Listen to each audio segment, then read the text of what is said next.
All right, so this is our assembly method for our tactical agent belts. As we mentioned, the belt itself has the punched holes. The space between these are equal. This one is a little bit wider. We do have the arrow to help you identify which way is up. And when you're assembling it, that means the longer box will be on this side. And I just put the screw through the washer on the top and made sure not to tighten it down all the way, and do the same thing on the bottom so that it's a little bit of adjustability in the boxes. And then I tightened them down, trying to keep in the boxes as parallel as possible. And when they're tight, the rubber on the belt seems to just lock the box in place.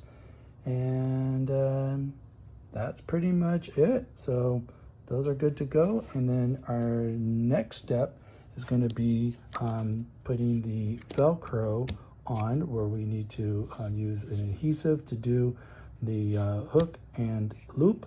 And that's going to be for you to do determining your waist size with this looping around the back detail buckle.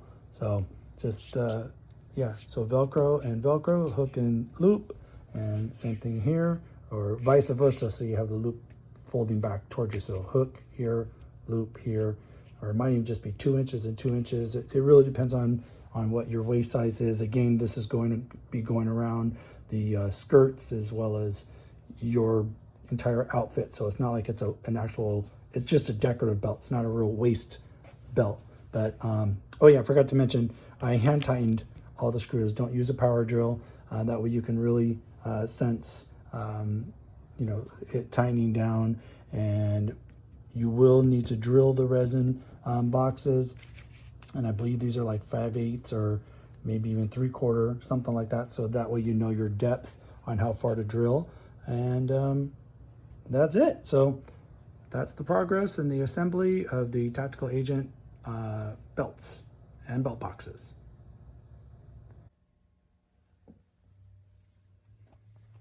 Okay, so for the belt, we got the boxes in place, you know, centers here. There's a little more gap here, as I just mentioned.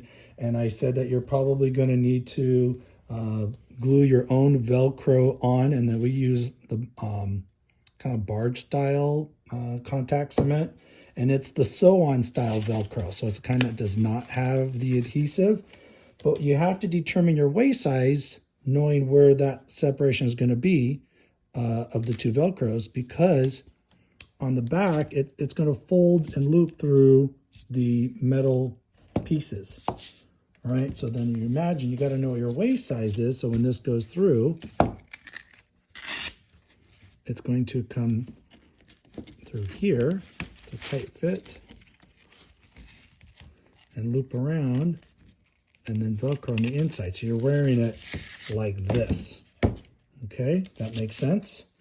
So you got to figure out what your waist is. Now remember, this kind of hangs a little low. It's not really tight and high up on your waistline. This sits below the white leather belt, but it does connect in the back. So I added a piece of Velcro here, and then you just need to use the hook side, and that is going to connect there.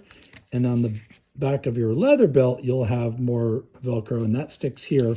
And that's how the weight of the back adjustable buckle piece is suspended by being affixed to the back of the leather belt. Hopefully that makes sense, but that's how the black rubber belt goes together with the belt boxes, making sure, I'll turn it around this way so that if you're looking on the front side, you get all the detail groove up high. And then on this one, this lower almost square box is hanging low, but the distance between here is the same. This is just a tad wider, and that's why, you know, your belt is going to come marked where all these screw holes need to be for you to punch that, and the boxes are pre-marked on where you need to pre-drill into the resin boxes for your screws. But the screws and washers are going out with all the first kits, so we're providing you with all that hardware. But you need to get your own Velcro to do this and that. But that's basically how that portion goes together.